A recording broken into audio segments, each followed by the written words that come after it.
Welcome back, and thank you for joining me for part two of this discussion. We left off talking about the gated recurrent unit and how it's very good at looking at time series data due to its internal memory unit.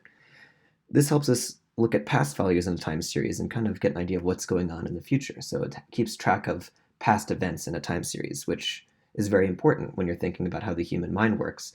Past thoughts and actions influence our future actions, so the brain definitely works in this way. So it makes logical sense for us to look at this type of model. You can see we implemented the model here.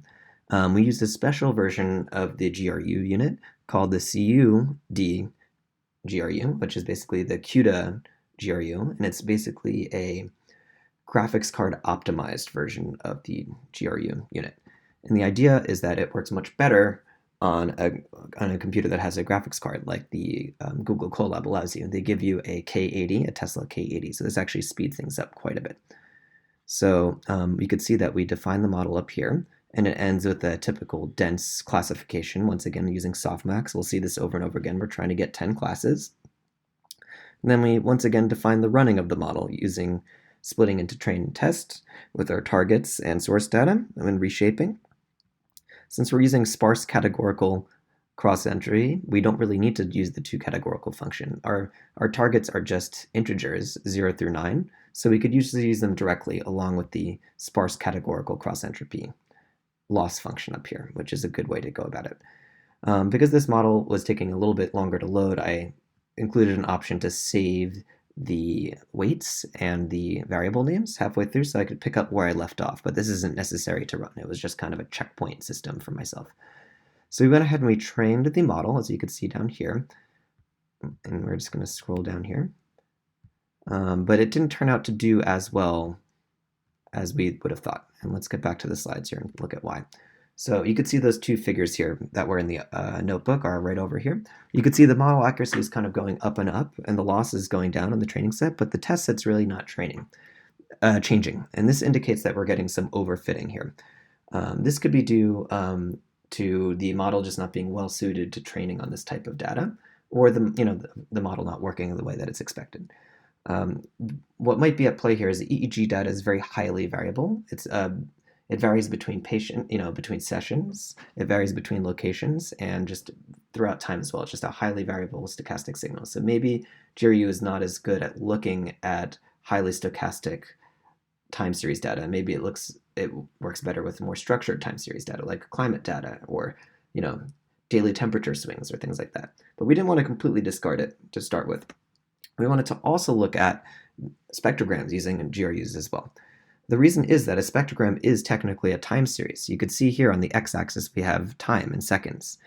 The only difference between this and what we see back over here is that this time series is one-dimensional, it's a line, and this time series is two-dimensional. We have the x-axis in seconds, and we also have frequency information encoded on the y-axis here. So we're going to just feed in a two-dimensional time series into the GRU.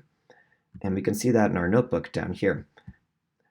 We have a second edition of the model here with different input shapes. Basically, we have the number of samples as well as the height of that image, the spectrogram height that's going in here. But besides that, the model is exactly the same as before. We then run the model over here using, again, pretty much the same idea as before, except instead of feeding in the raw data, we're now feeding in the spectrogram values over here. We then reshape things to fit both sizes of the spectrogram. That's what feature size is. It's feature size 0, the x dimension, and feature size 1, the y dimension.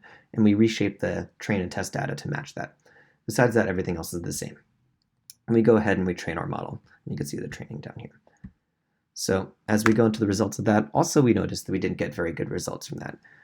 The accuracy was actually much better on the test set, and it was much better on the training set than the other models. So by feeding in the spectrograms, it did make the model have an easier time with the training, but we didn't really notice much of an improvement with the test set. You could see we're just kind of hovering around here. So it didn't really affect that too much. But I feel like with more parameter tuning, we could actually end up doing much better with this method.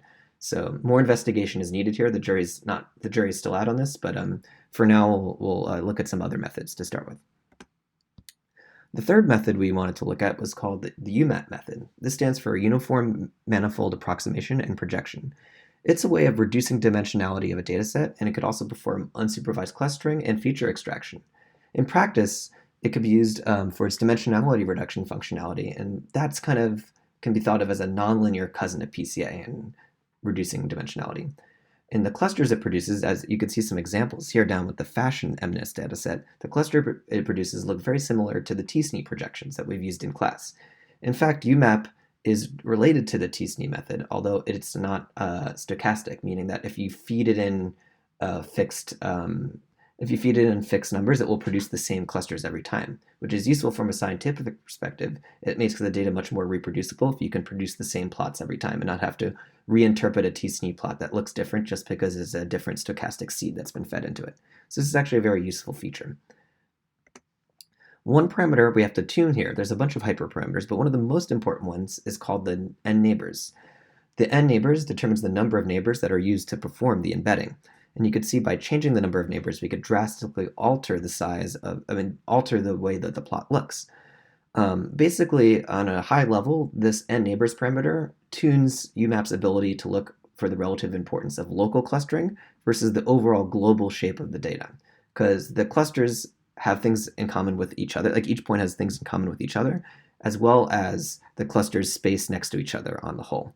And you can see that over here, this is perfectly illustrated when we add labels to our data. So when we look at our data here, you could see the numbers are labeled by increasing in number, starting on the right and moving over to the left, and the getting darker color indicates that a higher number in the sequence. So you could see a great representation here of the local structure of the data being preserved.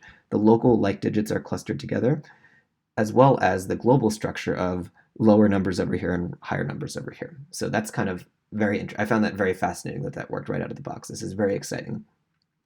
So what we could do with these, this is a graphical view of our embedding in 2 dimensions, but embedding can happen in any number of dimensions. So you could use n-dimensional embedding and use those embeddings to train a dense neural net classifier, which is what I did. I figured that we'd have an easier time now that we've done this embedding and already did some pre-clustering of our data. And it turns out this was actually a great way of going about this. We were able to get pretty high accuracy for our model using this pre-embedded and transformed data. So this might be a nice way in the future of looking at highly variable data such as EEG, and to perform this type of transformation and clustering is a good way to kind of look at it. So it's a good discovery going forward with any type of highly stochastic time series data. The fourth unit we looked at was the echo state network. This was looked at. It's a special type of recurrent neural network that uses a block of units that have untrainable weights, and this block of units is called the reservoir. So the reservoir once again creates a high dimensional embedding of the input, which could then be fed onto the classifier. And basically this reservoir is very sparsely connected, and previous time points in the series tend to influence or echo even after they've passed through that round of training. So the echoes kind of accumulate in this reservoir, which is very sparsely connected, and then future data that you feed through is influenced by the past echoes that are kind of stored in this reservoir. This is kind of the equivalent of the memory unit in the GRU, except a little bit more advanced in a certain way. The advantage of this system is that you don't have to train as many weights as you would with a traditional LSTM or something like that, because all the weights of the reservoir are locked from training. So that's already just locked. They're basically initialized randomly, so you get a bunch of random numbers and they're just kind of locked in place, which is pretty interesting. And the other advantage is that ESNs don't necessarily suffer from the vanishing or exploding gradients problem, which is more of an issue for LSTM and GRU and other like counterparts to that. What ended up happening here, and I'll show you the notebook for this, is that we did everything the same as we did before. These functions should all look familiar. And then I know we're still trimming the data, making sure everything's the same size. We import the library. Basically, this was all taken from a paper, which I found, which was very exciting. I included a link in the report to the paper that you can read it. It's pretty interesting. And there's also a GitHub associated with that paper. So we clone their code into a repository to work with it. We then can fit our data into their framework by assigning our X training and X test sets and our Y training and Y test to their variables, and we could kind of proceed from there to see if we could fit the model. These are other parameters. These are other hyperparameters. This model has a ton of hyperparameters and it discusses all of them in the paper, but we're not going to get into all of them here. Basically, what happened here is this used a ton of memory, so we had to do it on an EC2 instance, but the performance was not fantastic. Once again, we are feeding in raw EEG trace data, so what I'm thinking here is that the data is once again still too variable for this model to really be useful here. Some amount of filtering or smoothing could help with this, or doing a transformation on the data could help before feeding it into this model, so that could really help it do a little bit better than what we're seeing here. So, in conclusion, we tried using convolutional neural networks, we used GRU, we used some UMAP, and we finally finished off with looking at some echo nets, with the most successful being the UMAP, followed by neural net classification. We discussed that. The spectrograms were limited due to the inherent, issues with using an artificial image with convolutional neural networks, and the GRUs didn't do very well due to the variability in the data, and I think that was the downfall of the ESNs as well. So some more data manipulations will be necessary to make those useful. I really think they can be useful in classifying these time series data, but it really would require some more work manipulating, cleaning, and transforming the data. Some future directions we can have here are, there might be different alternatives to ESNs, which, perhaps an intentional network might be less sensitive to this noise. It's definitely worth it to look at these different types of networks that might be less sensitive to this highly stochastic signal of the EEG.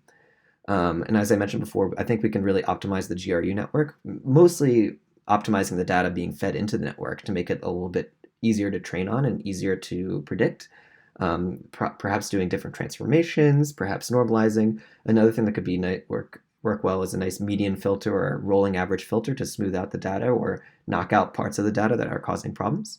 The third thing that might be worth looking at is looking at a type of a Granger causality, which is a system for, it's basically a statistical method that determines how well